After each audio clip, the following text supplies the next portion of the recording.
चलें बेटा, अस्सलाम वालेकुम वरहमतुल्लाहि वबरकातुह। Will be continuing with the equilibrium और केपी-केसी रिलेशंस के बाद उनमें डिफरेंट क्वेश्चंस डिस्कस करने के बाद बेटा हम बात करेंगे आगे, that is the characteristics of equilibrium constant.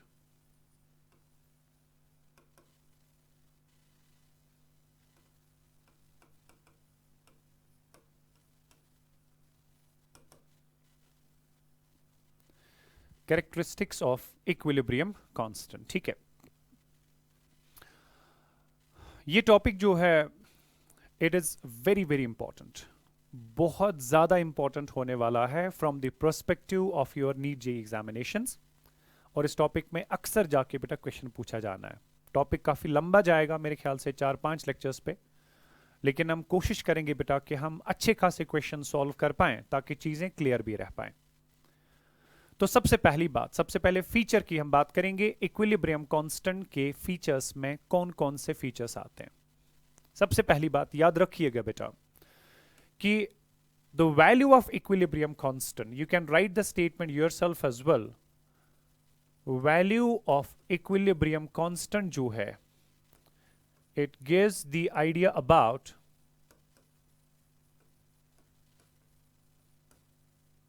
किस किस के बारे में। नंबर 1, स्टेबिलिटी ऑफ, या पहले हम बात करेंगे एक्सटेंट की, ठीक है। Gives the idea about the extent of the reaction. और याद रखिएगा एक्सटेंट ऑफ रिएक्शन की इक्विलिब्रियम कांस्टेंट के साथ डायरेक्ट रिलेशनशिप हुआ करती है। Number 2, it gives the idea about the yield of the reaction. और यील्ड ऑफ द रिएक्शन का भी इक्विलिब्रियम कांस्टेंट के साथ डायरेक्ट रिलेशनशिप रहता है। Number 3, it gives the idea about the stability of the product. किसी भी इक्विलिब्रियम रिएक्शन में प्रोडक्ट कितना ज्यादा स्टेबल होगा उसका आइडिया भी बेटा आपको इक्विलिब्रियम कांस्टेंट से ही मिलेगा। Again it has got direct relationship. And number 4, equilibrium constant का वैल्यू अगर आपको पता होगी, you can also predict about the stability of the reactants of the reaction as well. And please remember, stability of reactant की equilibrium constant के साथ inverse relationship होती है, ठीक है बेटा। So equilibrium constant के जितने भी सारे बहुत important features हैं, उनमें से सबसे पहला और सबसे basic feature जो हमें understand करना है बेटा कि इक्विलिब्रियम कांस्टेंट का वैल्यू, जब भी किसी रिएक्शन के बारे में आपको पता हो बेटा, वैल्यू बहुत ज्यादा हो सकता है, वैल्यू बहुत कम हो सकता है, वैल्यू इंटरमीडिएट हो सकता है, तो उस इक्विलिब्रियम कांस्टेंट के वैल्यू से आप क्या इंटरप्रिटेशन दे सकते हो, उससे आप क्या क्या कंक्लूजन्स निकाल सकते हैं बेटा, वो कंक्लूजन्स मैंने आपके सामने रख दिए।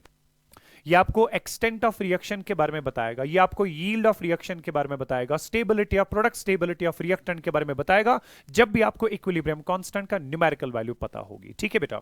अब जाके बात करते हैं ये एक्सटेंट का मतलब क्या होता है, यील्ड का मतलब क्या होता है, कैसे इनके बारे में, सब के बारे में ये आइडिया देगा बेटा। लेट्स टॉक अबाउट दैट, ठीक है, लेट्स टॉक अबाउट दैट।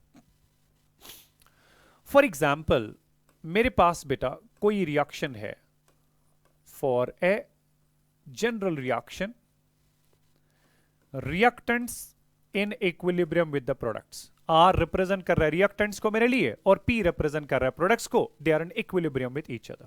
बात बहुत आराम से समझना।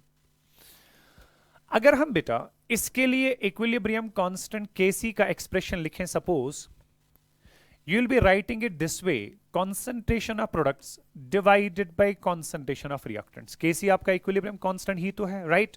एक तरीका है इक्विलिब्रियम कांस्टेंट लिखने का। तो ये जो Kc का एक्सप्रेशन आपने लिखा, that will always be equal to concentration of products divide by concentration of reactants at equilibrium, fine. And this particular ratio is only defined at equilibrium. That was number 1। Number 2 is that, बात आराम से समझना।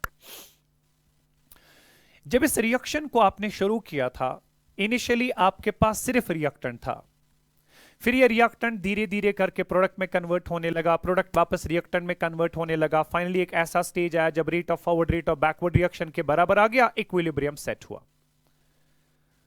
Equilibrium stage जो ही acquire होता है बेटा, उसके बाद ना ही रिएक्शन नेट फॉरवर्ड डायरेक्शन में जाती है, ना ही रिएक्शन नेट बैकवर्ड डायरेक्शन में जाती है। जितना रिएक्शन को फॉरवर्ड डायरेक्शन में जाना था उतना वो जा चुकी है अप टू इक्विलिब्रियम। जितना रिएक्शन को बैकवर्ड डायरेक्शन में वापस जाना था उतना वो जा चुकी है अप टू इक्विलिब्रियम। अब जितना भी रिएक्शन फॉरवर्ड डायरेक्शन में जाएगी उतना ही वापस बैकवर्ड में जाएगी, ना ही रिएक्शन नेट अब फॉरवर्ड डायरेक्शन में जाती है ना ही बैकवर्ड में। So once equilibrium is set, जितना रिएक्शन को फॉरवर्ड डायरेक्शन में कैरी आउट होना था उतना वो हो चुकी है। कोई भी रिएक्शन इक्विलिब्रियम तक फॉरवर्ड डायरेक्शन में कितना कैरी आउट हो जाती है उसको कहते हैं extent of a reaction. So extent of a reaction literally means कि कोई भी इक्विलिब्रियम रिएक्शन फॉरवर्ड डायरेक्शन में कितना जाती है up to the equilibrium stage, because equilibrium के बाद उसका और फॉरवर्ड डायरेक्शन में नेट पॉसिबल जाना पॉसिबल नहीं है। हां, अभी भी रिएक्शन फॉरवर्ड डायरेक्शन में जाती है, once the equilibrium is set up अभी भी रिएक्शन फॉरवर्ड डायरेक्शन में जाती है, मगर जितना फॉरवर्ड में जाती है उतना ही तो बैकवर्ड में वापस आती है। सो नेट ना रिएक्शन फॉरवर्ड डायरेक्शन में गई, नेट ना रिएक्शन बैकवर्ड डायरेक्शन में गई, but up to equilibrium reaction has gone net in the forward direction. और कोई भी इक्विलिब्रियम रिएक्शन फॉरवर्ड डायरेक्शन में कितना जा चुकी है up to the equilibrium stage उसको एक्सटेंट ऑफ रिएक्शन कहा जाएगा। ठीक है, उसको एक्सटेंट ऑफ रिएक्शन कहा जाएगा। अब खुद समझिए, अगर मेरी ये रिएक्शन इक्विलिब्रियम स्टेज तक फॉरवर्ड डायरेक्शन में बहुत गई है, ठीक है, इसका मतलब ये हुआ कि इक्विलिब्रियम मिक्सचर में प्रोडक्ट की कॉन्सेंट्रेशन जो होगी वो बहुत ज्यादा अवेलेबल होगी और रिएक्टेंट जो बचा होगा इक्विलिब्रियम मिक्सचर में वो बहुत कम अवेलेबल होगा। जब इक्विलिब्रियम मिक्सचर में eight equilibrium stage reaction forward direction में बहुत ज्यादा कैरी आउट हो चुकी है, प्रोडक्ट बहुत ज्यादा बन चुका है, रिएक्टेंट बहुत कम रह चुका है, तो न्यूमरेटर का वैल्यू बहुत ज्यादा, डिनोमिनेटर का वैल्यू बहुत कम होने की वजह से इक्विलिब्रियम कांस्टेंट का वैल्यू भी बहुत ज्यादा होगा। यानी कि जब भी रिएक्शन फॉरवर्ड डायरेक्शन में ज्यादा गई होगी अप टू इक्विलिब्रियम, यानी कि जब भी रिएक्शन का एक्सटेंट ज्यादा होगा तब प्रोडक्ट ज्यादा बनेगा, रिएक्टेंट कम बचा होगा, इक्विलिब्रियम कांस्टेंट का वैल्यू ज्यादा होगा। So what I can conclude from here is that कि extent of a reaction जो है it is simply directly proportional to the value of equilibrium constant। जितना किसी रिएक्शन का इक्विलिब्रियम कांस्टेंट ज्यादा होगा इसका मतलब ये हुआ बेटा कि उस रिएक्शन में इक्विलिब्रियम तक प्रोडक्ट ज्यादा बन चुका है, रिएक्टेंट कम बचा हुआ है, मगर प्रोडक्ट तो तभी ज्यादा बना होगा ना जब रिएक्शन फॉरवर्ड डायरेक्शन में काफी ज्यादा गई होगी up to equilibrium. Absolutely right. So equilibrium constant के वैल्यू ने किस बारे में आइडिया दिया? About the extent of a reaction, about कि रिएक्शन कितना फॉरवर्ड डायरेक्शन में जा चुकी है up to equilibrium, about reaction कितना कंप्लीशन की तरफ गई है। बिकॉज जब भी आप रिएक्शन को कैरी आउट करना चाहते हो, आप किस गर्ज से कैरी आउट करना चाहते हैं? ताकि आप प्रोडक्ट ऑब्टेन कर सकें, बाकी कोई गर्ज हमारा नहीं होता है। जितना रिएक्शन फॉरवर्ड डायरेक्शन में ज्यादा गई होगी, जितना वहां पे प्रोडक्ट ज्यादा बना होगा, जितना वहां पे एक्सटेंट ज्यादा हुआ होगा, उतना आपकी रिएक्शन कंप्लीशन की तरफ ज्यादा गई है। इक्विलिब्रियम कांस्टेंट का वैल्यू जो है बेटा ये आपको कंप्लीशन के बारे में आइडिया देता है, उसी कंप्लीशन को एक्सटेंट भी कहा जाता है। Is that part clear? जितना इक्विलिब्रियम कांस्टेंट का वैल्यू ज्यादा उतना रिएक्शन कंप्लीशन की तरफ ज्यादा गई है। मोर टुवर्ड्स कंप्लीशन। इस पे कभी क्वेश्चन आपको आता है बेटा, आपको कोई 4 रिएक्शंस एग्जामिनेशन में दी जाती है, रिएक्शन 1, रिएक्शन 2, रिएक्शन 3, रिएक्शन 4, इन चारों रिएक्शंस का अपना अपना इक्विलिब्रियम कांस्टेंट आपको दिया जाता है और क्वेश्चन आपको बस सिंपली पूछेगा इनमें से कौन सी रिएक्शन ऐसी है विच has gone more towards completion. Right बेटा? तो कंप्लीशन की तरफ जो ज्यादा गई है उसका मतलब क्या हुआ? जिसने ज्यादा प्रोडक्ट बनाया हुआ है, जिसने ज्यादा प्रोडक्ट बनाया होगा उसका इक्विलिब्रियम कांस्टेंट ज्यादा होगा। या इसी तरह से आपको पूछा जाता है इनमें से कौन सी रिएक्शन का एक्सटेंट सबसे ज्यादा है, तो जाहिर सी बात है जिसका इक्विलिब्रियम कांस्टेंट ज्यादा होगा उसका एक्सटेंट ज्यादा होगा। यही क्वेश्चन आपको ऐसे पूछा जाता है, which of the following reactions is farthest from completion? Farthest from completion, you know what do you mean by this? Farthest from completion मतलब गो जो कंप्लीट होने से बहुत दूर है। कंप्लीट होने से बहुत दूर मतलब जो फॉरवर्ड डायरेक्शन में बहुत कम गई है, और जिस रिएक्शन का इक्विलिब्रियम कांस्टेंट कम होगा बेटा वही फॉरवर्ड डायरेक्शन में कम गई है, वही होगी farthest from the completion. Is that part clear? So जिस रिएक्शन का इक्विलिब्रियम कांस्टेंट जितना कम होगा that is farthest from completion, जिस रिएक्शन का इक्विलिब्रियम कांस्टेंट जितना ज्यादा होगा that is towards more towards completion, जिस रिएक्शन का इक्विलिब्रियम कांस्टेंट ज्यादा होगा that has got greater extent, जिस रिएक्शन का इक्विलिब्रियम कांस्टेंट ज्यादा होगा it has gone more in the forward direction at up to the equilibrium stage. Is this part clear बेटा? That was the first point extent of reaction के बारे में, यह हमें कैसे आइडिया देता है। अगर आप सेकेंड पॉइंट देखेंगे बेटा, it gives the idea about the yield of the reaction as well, and yield of the reaction is directly proportional to equilibrium constant. अब हमें दूसरी बात समझनी है बेटा कि यील्ड ऑफ द रिएक्शन का मतलब क्या होता है। ठीक है, ये तो हमारे पास पहला मसला था एक्सटेंट वाला। अब दूसरी बात करेंगे बेटा, यील्ड ऑफ द रिएक्शन से आप क्या समझते हो। ठीक है, यील्ड, कोई भी रिएक्शन जब आप कैरी आउट करते हैं, मैंने अभी आपसे कहा हम सिर्फ इस गर्ज से कैरी आउट करते हैं ताकि हम वहां पे प्रोडक्ट ऑब्टेन कर पाए। अब किसी भी रिएक्शन से आप कितना प्रोडक्ट ऑब्टेन करते हैं उसको कहते हैं यील्ड ऑफ द रिएक्शन। अगर आपने किसी भी रिएक्शन से ज्यादा प्रोडक्ट ऑब्टेन किया हम कहते हैं कि यील्ड ऑफ द रिएक्शन ज्यादा है, और अगर किसी रिएक्शन से आपने कम प्रोडक्ट ऑब्टेन किया हम कहते हैं कि यील्ड ऑफ द रिएक्शन कम है। तो यील्ड के लिटरल माने होते हैं बेटा कि आप रिएक्शन के दौरान कितना प्रोडक्ट, रिएक्शन में कितना प्रोडक्ट ऑब्टेन कर पाते हैं। फाइन, क्योंकि इक्विलिब्रियम रिएक्शंस की स्पेशलिटी ये है once the equilibrium is set up उसके बाद और प्रोडक्ट का बनना पॉसिबल तो है नहीं, राइट बेटा? यानी कि यील्ड ऑफ द रिएक्शन जो है, इक्विलिब्रियम रिएक्शन जो है that is limited by equilibrium, because once equilibrium is set up अब जाके और प्रोडक्ट बनना पॉसिबल नहीं होता है। तो मैक्सिमम कितना प्रोडक्ट बनेगा, yield of the reaction maximum कितना होगा that is decided by the equilibrium. अब खुद समझिएगा, अगर इक्विलिब्रियम स्टेज तक प्रोडक्ट ज्यादा बन चुका होगा, राइट, प्रोडक्ट ज्यादा बन चुका होगा तो मतलब वो यील्ड ऑफ द रिएक्शन ज्यादा है। सो अगर इक्विलिब्रियम स्टेज तक प्रोडक्ट ज्यादा बन चुका है दैट ऑटोमेटिकली मींस रिएक्टेंट कम बचा होगा। जब इक्विलिब्रियम मिक्सचर में रिएक्टेंट कम बचा है, प्रोडक्ट ज्यादा बना है, इक्विलिब्रियम कांस्टेंट का वैल्यू फिर से ज्यादा आएगा। जब भी प्रोडक्ट ज्यादा है यील्ड ज्यादा है, जब भी प्रोडक्ट ज्यादा है इक्विलिब्रियम कांस्टेंट ज्यादा है, that again means yield has got direct relationship with the equilibrium constant. Again same concept पे आपको क्वेश्चन पूछा जाता है बेटा, कोई 4 रिएक्शंस आपको दी जाती हैं along with their equilibrium constant values, question आपसे बस इतना पूछेगा इनमें से कौन सी रिएक्शन का यील्ड मैक्सिमम है। तो जाहिर सी बात है जिस रिएक्शन का इक्विलिब्रियम कांस्टेंट सबसे ज्यादा होगा उस रिएक्शन में यील्ड जो होगा वो सबसे ज्यादा होगा। That was basically the second important conclusion from the value of equilibrium constant. आप उससे क्या कंक्लूजन ले सकते हैं? तीसरा इंपॉर्टेंट कंक्लूजन था बेटा that was stability of product, right, that was stability of product. देखते हैं कि इसके साथ क्या रिलेशन लगता है। अगर किसी इक्विलिब्रियम रिएक्शन में प्रोडक्ट जो है वो बहुत ज्यादा स्टेबल है, राइट, बहुत ज्यादा स्टेबल है, तो रिएक्टेंट ज्यादा कोशिश करेगा उस प्रोडक्ट को बनाने की, और प्रोडक्ट की बहुत कम टेंडेंसी रहेगी to get converted back into the reactant, isn't it? जब रिएक्टेंट की ज्यादा टेंडेंसी रही to get converted into product मगर प्रोडक्ट वापस आसानी से रिएक्टेंट में कन्वर्ट नहीं हुआ, तो इक्विलिब्रियम मिक्सचर में आपके पास फाइनली प्रोडक्ट ज्यादा होगा। जब इक्विलिब्रियम मिक्सचर में प्रोडक्ट ज्यादा हुआ, रिएक्टेंट कम रहा, तो आपका इक्विलिब्रियम कांस्टेंट फिर से ज्यादा होगा। सो जहां पे किसी रिएक्शन में इक्विलिब्रियम कांस्टेंट का वैल्यू ज्यादा होता है, याद रखना उस रिएक्शन का प्रोडक्ट जो है बेटा वो भी ज्यादा स्टेबल हुआ करता है, उस रिएक्शन का प्रोडक्ट जो होगा वो भी ज्यादा स्टेबल हुआ करेगा। इस बात को बेटा अपने जहन में रखना है। लाइकवाइज तो यहां पे फिर से कंक्लूजन है स्टेबिलिटी ऑफ प्रोडक्ट की इक्विलिब्रियम कांस्टेंट के साथ डायरेक्ट रिलेशनशिप। इसी तरह से बेटा अगर हम स्टेबिलिटी ऑफ रिएक्टेंट की बात करेंगे, it has got inverse relationship with equilibrium constant, right. देखो कैसे, अगर किसी रिएक्शन का रिएक्टेंट बहुत ज्यादा स्टेबल है, पहली बात तो यह है कि वो बहुत कम कोशिश करेगा प्रोडक्ट बनाने की, तो इक्विलिब्रियम स्टेज तक अगर कुछ प्रोडक्ट बना भी है वो भी कोशिश करेगा मैं वापस रिएक्टेंट ही बनाऊं क्योंकि रिएक्टेंट ज्यादा स्टेबल है। मगर अब रिएक्शन कंडीशंस में कुछ ना कुछ प्रोडक्ट बन रहा है, तो फाइनली वहां पे इक्विलिब्रियम सेट हो चुका। इक्विलिब्रियम स्टेज पे चूंकि रिएक्टेंट बहुत ज्यादा स्टेबल होने की वजह से काफी कम प्रोडक्ट में कन्वर्ट हो चुका है, तो इक्विलिब्रियम स्टेज पे आपका प्रोडक्ट कम होगा लेकिन आपके पास रिएक्टेंट बहुत ज्यादा मौजूद होगा।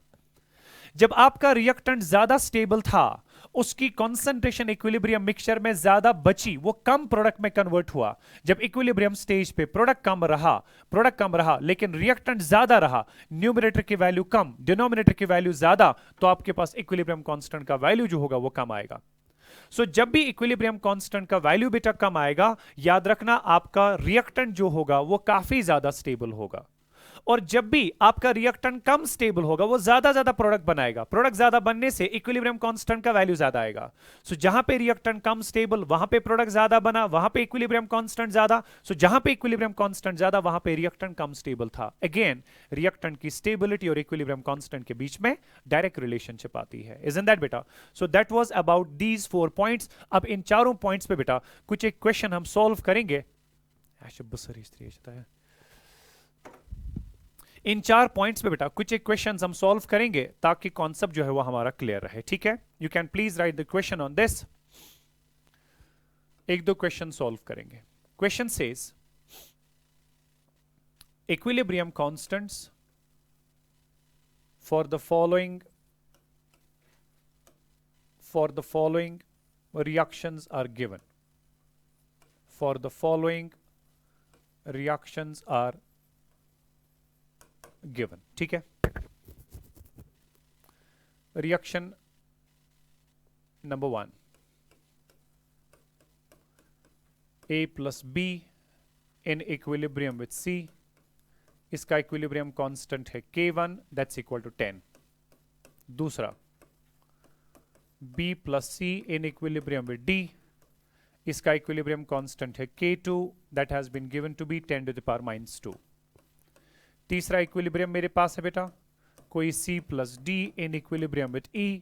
इसका इक्विलिब्रियम कांस्टेंट है K3, that has been given to be 10 to the power 4. चौथा आपके पास है बेटा D plus E in equilibrium with F. Equilibrium constant है K4, that has been given to be 10 to the power minus 28. Right, ये आपके पास 4 equilibria हैं और equilibrium constants भी उनके दिए हुए हैं।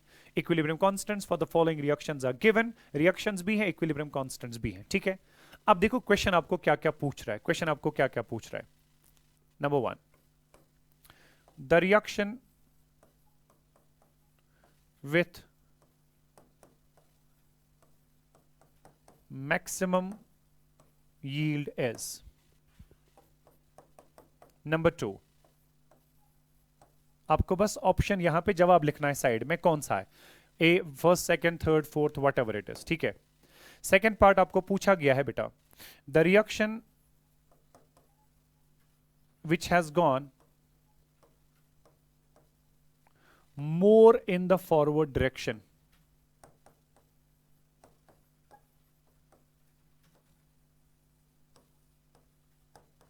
The reaction which has gone more in the forward direction. ये आपके 2 क्वेश्चंस हो गए। इसी में मैं तीसरा क्वेश्चन दे रहा हूं, reaction which is farthest, reaction which is farthest from completion. ठीक है, वो भी आपको बताना है। ये 3 क्वेश्चंस बेटा आप इस पे करेंगे। उसके बाद मैं एक और क्वेश्चन दे रहा हूं,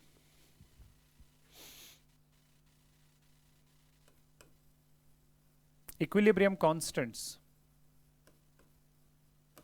for the following reactions are given. फिर से सेम टाइप ऑफ क्वेश्चन है।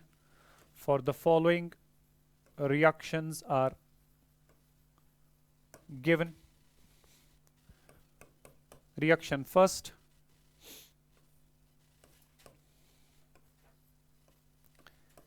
A plus O in equilibrium with AO. Second, B plus O in equilibrium with BO. Third, CO in equilibrium with C plus O. And the fourth, DO in equilibrium with D plus O. ठीक है, इसका equilibrium constant जो है that is K1, that has been given to be 2, इसका equilibrium constant है K2, that's 10 to the power 7। इसका equilibrium constant है K3, that's 10 to the power -14। इसका इक्विलिब्रियम कांस्टेंट है K4, that's 10 to the power, चलिए 3। ठीक है, ये हमारे पास बेटा 4 रिएक्शंस हैं। अब यहां पे क्वेश्चन आपसे पूछ क्या रहा है वो देख लीजिएगा। फिलहाल मैं इसको सही तरीके से लिखूं, this is BO for you, right? That was basically the question again. Now question is telling you 2 चीजें। नंबर 1 इज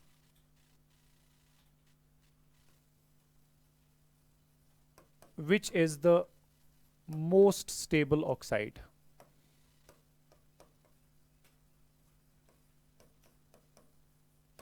इसका मतलब ये हुआ जो यहां पे ऑक्सीजन है बेटा, ये असल में ये O जो है ये असल में आपका ऑक्सीजन रिप्रेजेंट कर रहा है, बाकी ABCD कोई 4 डिफरेंट एलिमेंट्स है, right?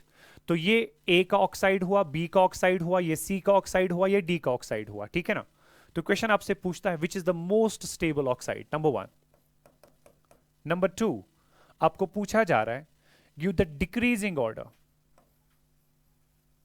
Give the decreasing order of the stability of oxides. ये 2 क्वेश्चंस आपको बेटा इसमें पूछे गए, give the decreasing order of the stability of oxides. ठीक है बेटा, अब दोनों क्वेश्चंस को सॉल्व करेंगे। Let's take the first one. यहां पे 4 इक्विलिब्रिया दिए थे बेटा। सबसे पहले क्वेश्चन में पूछा गया था the reaction with maximum yield is. आपको पता है कि यील्ड और इक्विलिब्रियम कांस्टेंट के बीच में डायरेक्ट रिलेशनशिप है, तो कुछ सोचने की जरूरत नहीं है। जिस रिएक्शन का इक्विलिब्रियम कांस्टेंट सबसे ज्यादा होगा, ऐसी रिएक्शन का यील्ड भी सबसे ज्यादा होगा। सो रिएक्शन में सबसे ज्यादा इक्विलिब्रियम कांस्टेंट ये वाला है, highest 10 to the power 4। That means इसका जो पहले का जवाब आना चाहिए दैट शुड बी थर्ड। तीसरे वाले केस में इक्विलिब्रियम कांस्टेंट सबसे ज्यादा, तो यील्ड भी सबसे ज्यादा। The reaction which has gone more in the forward direction, right? The reaction which has gone more in the forward direction. Forward direction में वो जाती है ज्यादा जहां पे बेटा extent of the reaction ज्यादा होता है। Isn't that? Already हम interpretation दे चुके हैं। और जहां पे extent ज्यादा होता है वहां पे हमेशा equilibrium constant का वैल्यू ज्यादा होता है। तो वही रिएक्शन फॉरवर्ड डायरेक्शन में ज्यादा गई होगी जिस रिएक्शन में इक्विलिब्रियम कांस्टेंट का वैल्यू ज्यादा होगा। अगेन इक्विलिब्रियम कांस्टेंट का वैल्यू तीसरे के लिए ज्यादा है, so again the answer has to be equation third, reaction third. ठीक है, उसके बाद हम आगे जाएंगे। उसके बाद मैंने नेक्स्ट दिया था reaction which is farthest from completion, जो कंप्लीशन से बहुत दूर है। मैंने कहा था बेटा कंप्लीशन से बहुत दूर मतलब फॉरवर्ड डायरेक्शन में कम गई है। फॉरवर्ड डायरेक्शन में वो कम गई होगी जिसका इक्विलिब्रियम कांस्टेंट सबसे कम होगा। अगर इक्विलिब्रियम कांस्टेंट देखा जाए सबसे कम बेटा आपके लिए है ये वाला, खुद को अगर इक्विलिब्रियम कांस्टेंट देखा जाए सबसे कम ही है 10 टू द पावर -28 4 वाला। ठीक है, इसका इक्विलिब्रियम कांस्टेंट सबसे कम, दैट मींस ये रिएक्शन फॉरवर्ड डायरेक्शन में सबसे कम गई है। Isn't that? फॉरवर्ड डायरेक्शन में सबसे कम मतलब it is farthest from the completion. So जो इसका तीसरा वाला पार्ट था बेटा उसका आंसर आना चाहिए ऑप्शन 4। ठीक, that's all about the first question जो हमारा हो चुका है। बात करेंगे बेटा सेकंड क्वेश्चन की। Equilibrium constants for the following reactions are given. 4 reactions आपके पास हैं। आपको पूछा गया which is the most stable oxide. पहले आपको पहचानना है इसमें ऑक्साइड कौन सा है। इसमें A एलिमेंट है, ये O ऑक्सीजन दूसरा एलिमेंट है, ना ये ऑक्साइड है ना ये oxide. Oxide is a compound, right? Oxide is a compound of some element with the oxygen. तो आपके पास AO जो है दिस इज द ऑक्साइड, आपके पास BO जो है दिस इज द ऑक्साइड, आपके पास CO जो है दिस इज द ऑक्साइड, आपके पास DO जो है दिस इज द ऑक्साइड। आपको पूछा गया है इनमें से कौन सा ऑक्साइड सबसे ज्यादा स्टेबल है। प्रॉब्लम यह है बेटा इनकी स्टेबिलिटीज को डिसाइड करने के लिए मेरे लिए बहुत आसान मसला होता अगर ये 4 के 4 ऑक्साइड सिर्फ या तो प्रोडक्ट साइड से होते या तो सिर्फ रिएक्टेंट साइड से होते। फॉर एग्जाम्पल जिस तरह से ये वाले 2 ऑक्साइड्स प्रोडक्ट साइड से हैं, अगर ये वाले 2 ऑक्साइड्स भी प्रोडक्ट साइड से ही होते, राइट? तो जाहिर सी बात है जिस ऑक्साइड के लिए, चूंकि जब सारे ऑक्साइड्स एज प्रोडक्ट हुए तो जिस रिएक्शन के लिए इक्विलिब्रियम कांस्टेंट का वैल्यू ज्यादा होता उसका प्रोडक्ट ज्यादा स्टेबल होता, मतलब उसका ऑक्साइड ज्यादा स्टेबल होता। तो मेरे लिए बहुत आसान सी बात थी, मैं देखता कि जिसका इक्विलिब्रियम कांस्टेंट सबसे ज्यादा है उसका प्रोडक्ट सबसे ज्यादा स्टेबल है। मगर मसला यह है कि यहां पे कुछ ऑक्साइड्स प्रोडक्ट साइड से है, कुछ ऑक्साइड्स रिएक्टेंट साइड से है। तो ऐसे केसेस में बेटा ऑक्साइड्स की स्टेबिलिटी डिसाइड करना आपके लिए थोड़ा सा मुश्किल होगा। इसीलिए बेस्ट ये रहता है कि हम कोशिश करें कि इन इक्विलिब्रिया को थोड़ा सा चेंज इस तरह से करें ताकि हम सारे के सारे ऑक्साइड्स को या तो प्रोडक्ट साइड से ला सकें या तो रिएक्टेंट साइड से ला सकें।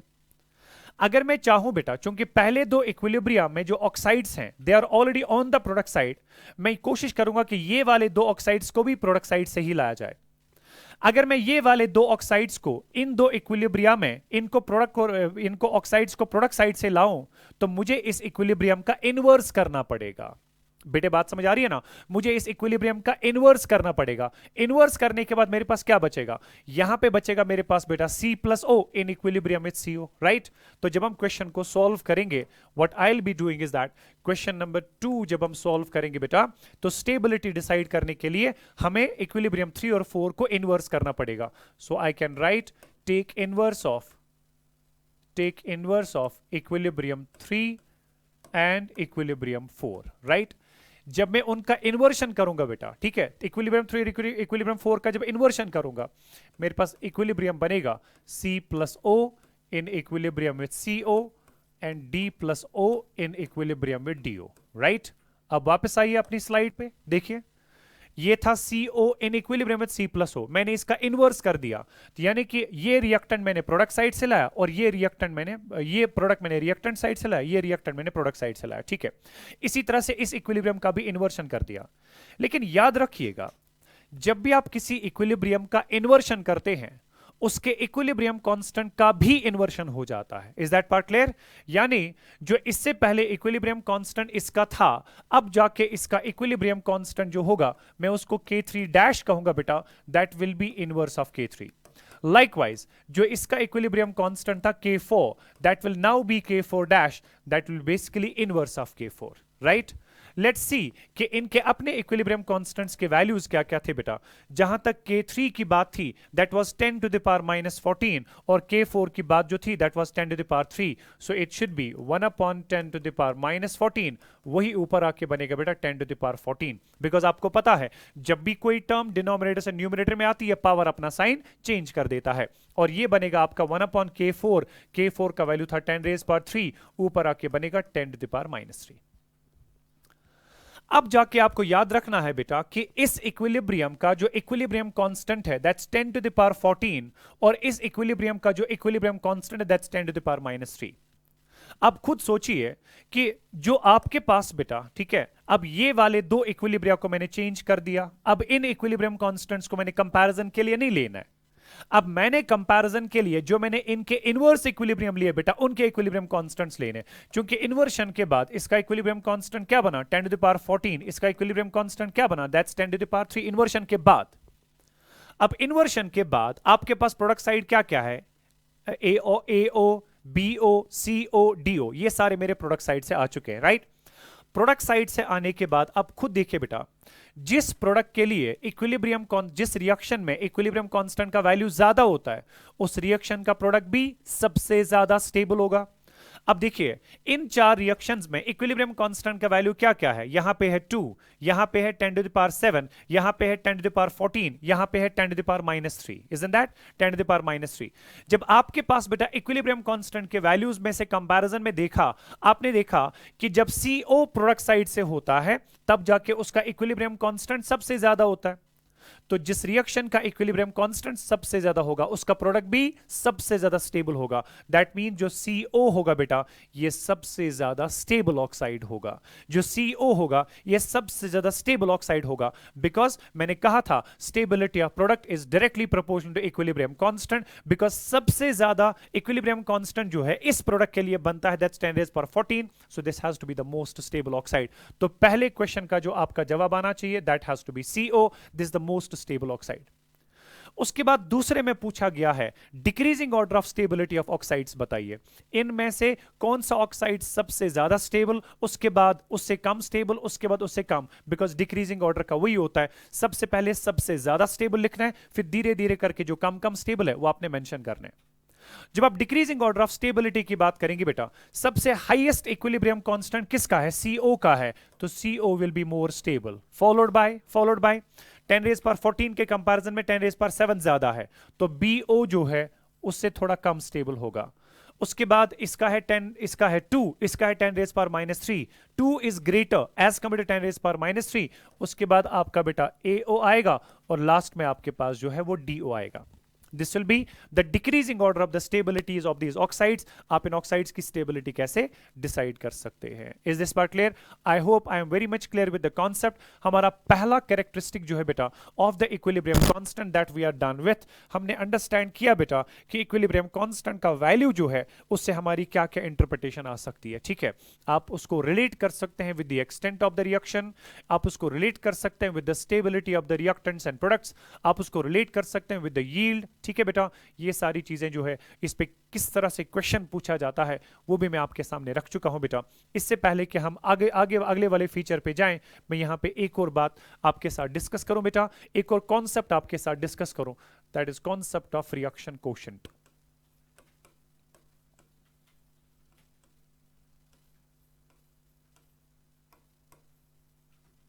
रिएक्शन कोशेंट, उसको बेटा Q से लिखा जाता है। रिएक्शन कोशेंट क्या है?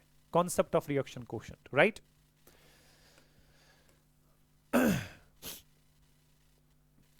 आगे वाले फीचर्स में जाने से पहले रिएक्शन कोशेंट Q जो है बेटा ये पता होना चाहिए, क्योंकि इसकी इंटरप्रिटेशन पे भी हमें नीट जेईई में क्वेश्चन पूछा जाता है। So we need to understand that what this reaction quotient is all about. मान लीजिए बेटा मेरे पास कोई जनरल रिवर्सिबल रिएक्शन है, ठीक है, it's like this, A plus B in equilibrium with C plus D, suppose. अगर मैं इस रिएक्शन को बेटा right from the beginning follow करूं, बिगिनिंग मतलब when the reaction had not yet started, ठीक है, मेरे पास पहले सिर्फ A और B था, फिर धीरे धीरे करके बेटा ये A और B जो है वो कंटिन्यूअसली यूटिलाइज होता चला गया और वो प्रोडक्ट्स में कन्वर्ट होता चला गया, फिर धीरे धीरे करके प्रोडक्ट वापस रिएक्टेंट में कन्वर्ट होने लगा। ठीक है, और इस तरह से मैं इस रिएक्शन को पूरी तरह से फॉलो करता रहा। पहले क्या थी? Concentration of A and B, ठीक है बेटा, उसके बाद धीरे धीरे करके इस A और B की कॉन्सेंट्रेशन के साथ क्या क्या हुआ, कौन कितना डिक्रीज हुआ, कौन कितना इंक्रीज हुआ, और मैं इन कॉन्सेंट्रेशंस को कॉन्स्टेंटली कैलकुलेट करता चला गया, because you know concentration is an observable property. मैं इन कॉन्सेंट्रेशंस को कॉन्स्टेंटली कैलकुलेट करता चला गया, इन कॉन्सेंट्रेशंस को कॉन्स्टेंटली इवैल्यूएट करता चला गया। ठीक है, और जब भी जिस भी स्टेज पे, ठीक है, not necessarily only at the equilibrium but right from the beginning up to the equilibrium stage, मैं इन कॉन्सेंट्रेशंस को कॉन्स्टेंटली इवैल्यूएट करता चला गया। हर कुछ सेकंड के बाद, हर कुछ मिनट्स के बाद मैं देखता चला गया बेटा कि इस इक्विलिब्रियम, इस रिएक्शन मिक्सचर में A की कॉन्सेंट्रेशन कितनी बची थी, B की कितनी बची थी, C कितना बना था, D कितना बना था, मैं कॉन्स्टेंटली उसको इवैल्यूएट करता चला गया। अगर मैं इनमें से किसी भी स्टेज पे, जो भी through out the course of the reaction मैं इनकी कॉन्सेंट्रेशंस को इवैल्यूएट करता चला गया, अगर इनमें से किसी भी स्टेज पे मैं इस रेशियो को इवैल्यूएट करूं बेटा, that is the product of the concentration of products divided by the concentration of reactants, right. अगर मैं इस रेशियो को इवैल्यूएट करूं at any stage of the reaction, you have to understand this, at any stage of the reaction अगर इस ratio को बेटा evaluate किया जाता है, this ratio is called as reaction quotient। क्या कहेंगे बेटा? reaction quotient। जबकि आपको पता है अगर इसी पर्टिकुलर रेशियो की बात करेंगे, concentration of product of the concentration of products to that of the product of the concentration of reactants, right। मगर अगर आप इस रेशियो की बात करेंगे at equilibrium stage, you know, तब जाके बेटा इसी रेशियो को आप equilibrium constant के नाम से जानते हैं। सो Q और K जो है इसको QC लिखा जाता है, क्योंकि आपने यहां पे मोलर कॉन्सेंट्रेशन लिखा, इक्विलिब्रियम कांस्टेंट को KC और इक्विलिब्रियम कांस्टेंट को QC लिखा जाएगा। अगर in terms of partial pressure देखते, इक्विलिब्रियम कांस्टेंट को KP और रिएक्शन कोशेंट को QP लिखा जाएगा। फिलहाल हमने इन टर्म्स ऑफ कॉन्सेंट्रेशन बात करी। So when ever you talk about any reversible reaction, किसी भी रिवर्सिबल रिएक्शन में किसी भी स्टेज पे, चाहे आप इक्विलिब्रियम अटेन कर चुके हैं या नहीं कर चुके हैं, right from the beginning up to you attain the equilibrium, अगर आप बीच में भी किसी भी स्टेज पे, राइट बेटा, किसी भी स्टेज पे अगर आप इन कॉन्सेंट्रेशंस को इवैल्यूएट करते चले गए और फिर इन कॉन्सेंट्रेशंस का रेशियो आपने इवैल्यूएट कर दिया, ratio of these concentration of products to the reactants at any stage of the reaction जो है उसको रिएक्शन कोशेंट कहा जाता है। लेकिन इसी पर्टिकुलर रेशियो को अगर आप इवैल्यूएट करेंगे एट द इक्विलिब्रियम स्टेज, तब जाके बेटा इसी पर्टिकुलर रेशियो को आप इक्विलिब्रियम कांस्टेंट के नाम से जानते थे। सो अब जाके मसला ये है, हमें Q और K जो है बेटा इनके बीच में रिलेशन की बात करनी है, इनके बीच में देखना है बेटा कि अगर कभी Q K से कम हुआ, Q K से ज्यादा हुआ, Q K के बराबर हुआ, तब जाके आप क्या क्या इंटरप्रिटेशन दे सकते हो। मगर इससे पहले कि हम इंटरप्रिटेशंस की बात करें, आप Q के बारे में जहन में रखिएगा, क्योंकि Q छो आसा बराबर concentration of products divide bye concentration of reactants. क्योंकि इनिशियल स्टेज में प्रोडक्ट कम बना होता है और रिएक्टेंट बहुत ज्यादा अवेलेबल होता है, जिसकी वजह से Q का वैल्यू जो होगा वो इनिशियली कम होगा। But as the time passage on, product ज्यादा बन रहा है, रिएक्टेंट बेटा ऑब्वियसली खर्च होता चला जाएगा, रिएक्टेंट कम बचेगा। जब विद टाइम प्रोडक्ट ज्यादा बनता चला गया, रिएक्टेंट कम बचता रहा, कम बचता रहा, तो Q का वैल्यू जो होगा वो धीरे धीरे करके इंक्रीज हो जाएगा। सो ये चीज जहन में रखना है बेटा कि रिएक्शन कोशेंट Q का वैल्यू जो है वो इनिशियली कम होता है, but as the time goes on ये वैल्यू जो है ये कॉन्स्टेंटली इंक्रीज होने लगता है। Is that part clear? That was about the reaction quotient Q। तो इसके बारे में अगर आप लिखना चाहें बेटा तो आप सीधे से लिख सकते हैं, रिएक्शन कोशेंट को डिफाइन कैसे किया जाता है। It is defined as the ratio of the concentration of products to that of the concentration of reactants at any stage in a reversible reaction. Is that part clear? जबकि equilibrium constant को कैसे define करते थे? Ratio of the concentration of products to that of the concentration of reactants at equilibrium stage only. वही मैंने कहा, this is the same thing. अगर आप राइट साइड की बात करेंगे बिल्कुल दोनों में सेम है, मगर this is eight any stage and this is only at the equilibrium stage. उसके बाद मैंने आपसे कहा बेटा कि Q का वैल्यू जो होगा, second point, right, please remember it always increases with time. It always increases with time, ये प्लीज नोटबुक पे मेंशन करना। रिएक्शन कोशेंट Q जो है हमेशा टाइम के साथ बढ़ता चला जाता है, टाइम के साथ इंक्रीज होता चला जाता है up to the equilibrium stage. बहरहाल उसके बाद हम बेटा बात करेंगे इनके बीच में रिलेशन की। So this was the concept of reaction quotient क्या है। I will be talking about the relation between the equilibrium constant and the reaction quotient, दोनों के बीच में क्या रिलेशन है। तीन पॉसिबिलिटीज है। Number one, reaction quotient Q जो है बेटा, रिएक्शन कोशेंट Q जो है, it can be less than the equilibrium constant at some time, right, at any stage of the reaction. For example, अगर मैं इसी रिएक्शन की बेटा बात करूंगा A plus B in equilibrium with C plus D, खुद सोचिए, अगर किसी स्टेज पे Q का वैल्यू K से कम है, क्योंकि Q जो है that is equal to concentration of C into concentration of D divided by concentration of A into B, और K का वैल्यू भी इसी के बराबर होता है, concentration of C into D divided by concentration of A into we have concentration of B. This is at any stage and this one is at equilibrium, ये आपको पता है, ठीक है। अब देखो, अगर आपने रिएक्शन को एनालाइज किया, कोई रिवर्सिबल रिएक्शन है बेटा, आप इसको कंटिन्यूअसली फॉलो कर रहे हो, आप उसकी कॉन्सेंट्रेशंस को इवैल्यूएट करते जा रहे हो और बीच में आपने कहीं पे Q का वैल्यू निकाला। चूंकि इक्विलिब्रियम कांस्टेंट K का वैल्यू जो है हमारे पास हर रिएक्शन के लिए लिटरेचर में मौजूद है, ठीक है, हमारे पास जो भी केमिस्ट्री का पूरा लिटरेचर है जिसमें सारा डेटा अवेलेबल है, तो ये जो इक्विलिब्रियम कांस्टेंट है, हर एक रिएक्शन का इक्विलिब्रियम कांस्टेंट हर टेंपरेचर पे हमारे पास मौजूद है। जिस टेंपरेचर पे हमने इस रिएक्शन को कैरी आउट किया, उस टेंपरेचर पे इस रिएक्शन का इक्विलिब्रियम कांस्टेंट क्या था वो हमारे पास पहले से अवेलेबल था इन द लिटरेचर। अब इक्विलिब्रियम कांस्टेंट का वैल्यू चूंकि मेरे पास मौजूद है और मैं कंटिन्यूअसली इस रिएक्शन को कैरी आउट करते करते ये रेशियो इवैल्यूएट करता चला गया, यानी कि मेरे पास Q के बहुत सारे वैल्यूज आते चले गए। जब मैंने उन Q वैल्यूज का कंपैरिजन अपने K के साथ किया जो मेरे पास लिटरेचर में मौजूद था, मुझे कई दफा लगा Q का वैल्यू तो K से कम आ रहा है। अगर किसी भी स्टेज पे Q का वैल्यू K से कम है, किसी भी स्टेज पे Q का वैल्यू K से कम है, डजंट दैट मीन बेटा उस पर्टिकुलर स्टेज पे प्रोडक्ट की कॉन्सेंट्रेशन जो है बेटा वो कम बनी है as compare to that at equilibrium. So जिस भी स्टेज पे Q का वैल्यू K से कम था, दैट मींस ये रेशियो कम था as compare to this ratio. ये रेशियो कब कम होगा इसके कंपैरिजन में? जब प्रोडक्ट कम बना होगा और रिएक्टेंट ज्यादा बचा होगा। जब प्रोडक्ट कम बना था एट दैट पर्टिकुलर स्टेज, ते मतलब गो रिएक्शन जो है बेटा वो फॉरवर्ड डायरेक्शन में उस वक्त कम कैरी आउट हो चुकी थी। सो जब भी रिएक्शन फॉरवर्ड डायरेक्शन में कम कैरी आउट हो चुकी थी, क्या हम ये कहेंगे कि उस वक्त एक्सटेंट ऑफ द रिएक्शन ज्यादा था या कम था? ऑब्वियसली कम था। क्या मैं ये कहूं कि उस वक्त यील्ड ऑफ द रिएक्शन ज्यादा था या कम था? ऑब्वियसली कम था। क्या मैं ये भी कहूं बेटा उस वक्त रिएक्शन की टेंडेंसी थी, राइट बेटा, रिएक्शन एक एंथुसियाज्म में थी कि मुझे फॉरवर्ड डायरेक्शन में और जाना है ताकि मैं इक्विलिब्रियम को अटेन करूं, because equilibrium is going to be the most stable state for the system. So उस वक्त रिएक्शन की टेंडेंसी थी to move more in the forward direction. तो जब भी Q का वैल्यू K से कम था बेटा, इसकी तीन इंटरप्रिटेशंस आप ले सकते हैं। Number one, reaction has gone less in the forward direction.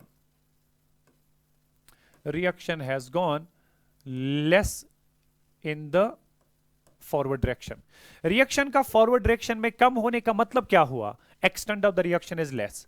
तो ब्रैकेट में लिखूंगा मैं बेटा, या फिर मैं ये भी कहूं forward gone less in forward direction या extent of reaction is less, एक ही बात है, extent of reaction is less.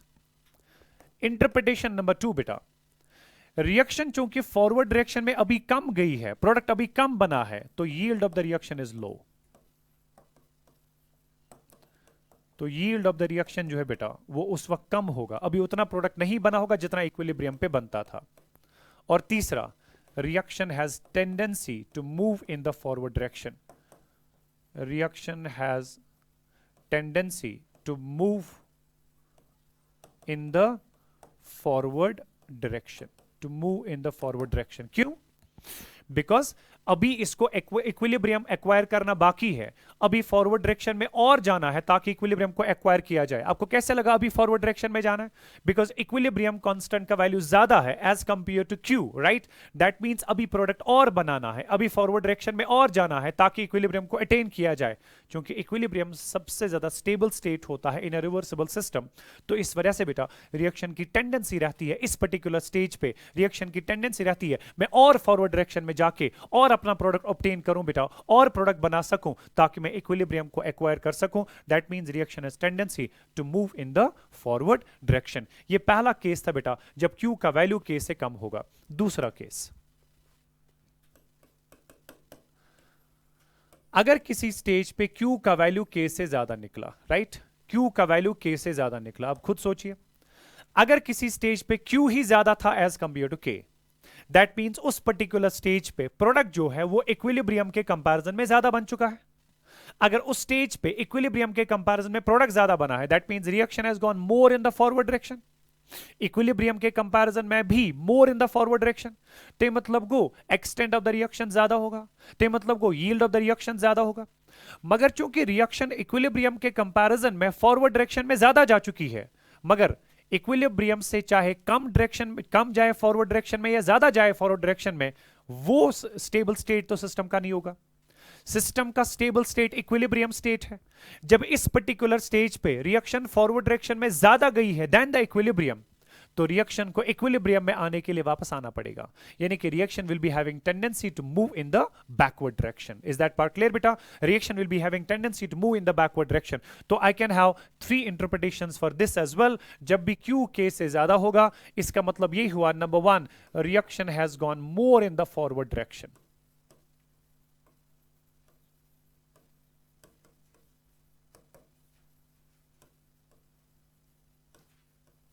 Reaction has gone more in the forward direction. Number two बेटा, सेकेंड इंटरप्रिटेशन आप क्या देंगे इसके लिए? Reaction has tendency, yield of the reaction is high. You can say yield of the reaction is high, ठीक है? और तीसरी इंपॉर्टेंट बात बेटा, reaction has tendency to go, reaction has tendency to go in the backward direction.